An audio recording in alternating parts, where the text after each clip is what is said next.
make these leg warmers, you will need 1-inch black elastic, scissors, a needle and black thread, a crochet hook, and a yarn needle. And of course, your yarn, you'll probably need 2 skeins, or 1 in each color. I used 1-inch black elastic, 1 inch for the comfort on your legs, and black because I'm going to wear my leg warmers with black leggings. Measure your wide part of your calf and cut 2 pieces, adding 1 inch for the seam allowance, 1/2 inch on the other side, and sew it together tightly. We will start at the top of the leg warmer. So take your color you want at the top and make a slip knot. If you're not sure how to do this, don't panic. Go to a basic beginner crochet video on YouTube. I recommend SimplyDaisy. That's how I learned how to crochet. After you slip knot, you will chain. And yes, I do use my left hand. You're not really supposed to do that, but I do it. You will chain just a long string and then pull it around your calf gently to measure how many you need. And then once you have that number, you're going to add 4. Once you have your chains, we're going to double crochet. If you can single crochet, you can double crochet. So 4th chain from the hook, 1, 2, 3, 4. We're going to go in this one right here. Yarn over. Insert your hook, yarn over again, pull through that 1 so you have 3 on your hook, yarn over again, pull through 2, yarn over, pull through 2. And you're going to keep going all the way down this chain, double crochet.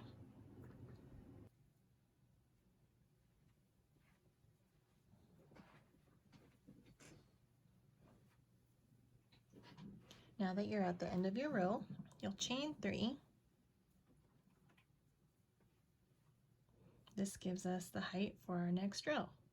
And just continue double crocheting into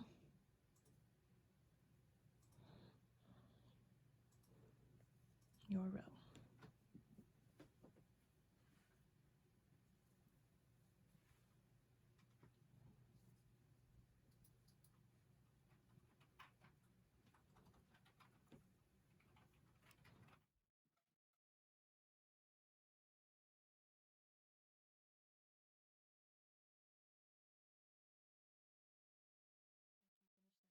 Chain 3 again. And do another 2 rows of double crochet for a total of 4. Once you have your 4 rows, before we slip stitch and chain 3, we're going to add our elastic and fold it inside. So you will slip stitch first,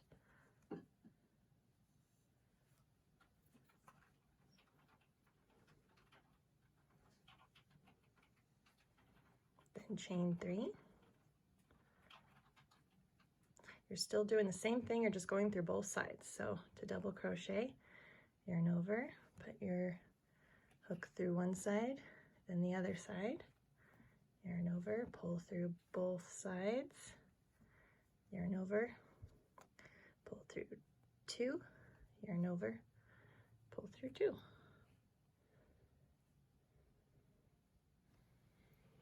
If you're still more of a beginner crocheter, it can be a little difficult to see where to put your hook, especially if you're using a darker yarn like this, and if you have a camera barrier between yourself and your project hop.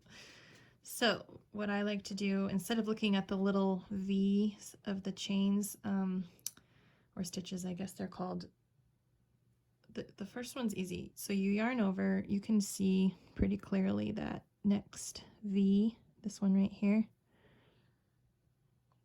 but the next one's a little harder.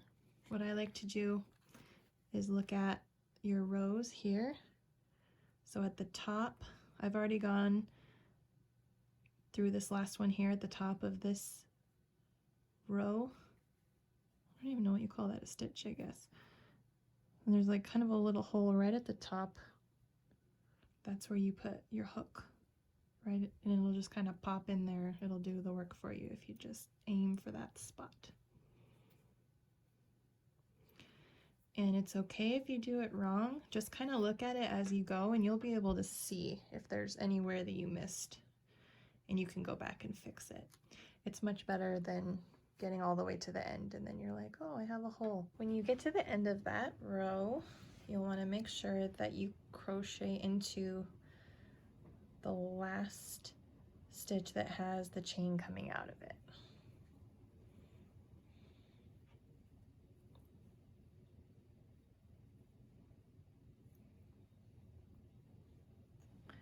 If you're just going to use the same color yarn, you can skip over this part, but if you want to do different colored yarns or like stripes, this is how you can change the color.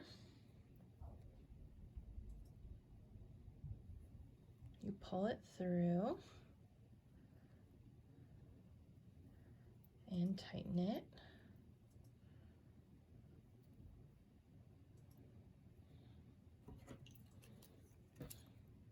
Cut your yarn, leaving a little length to weave in later.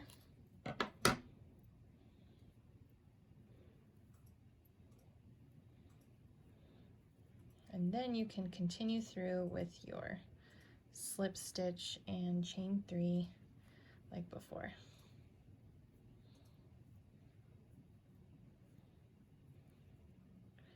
And then your double crochet.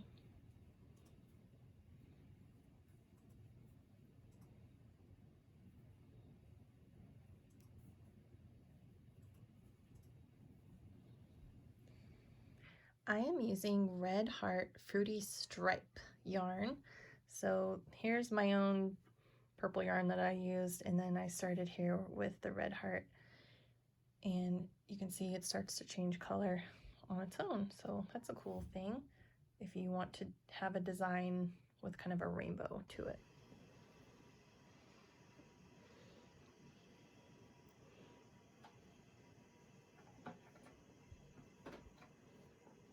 I am now at the end of my last row with a slip stitch, and to finish you'll just slip stitch all the way around,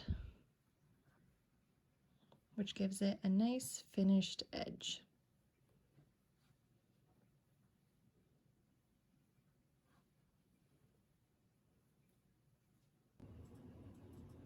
If you haven't already, you can now sew the top part closed using your yarn needle. I like to use a little thread to just help make this part easier.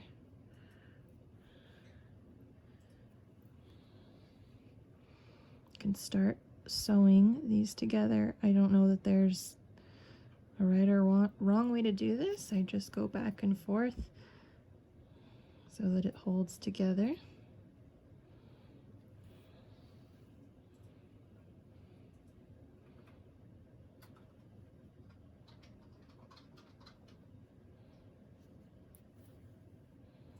And you'll just keep going around.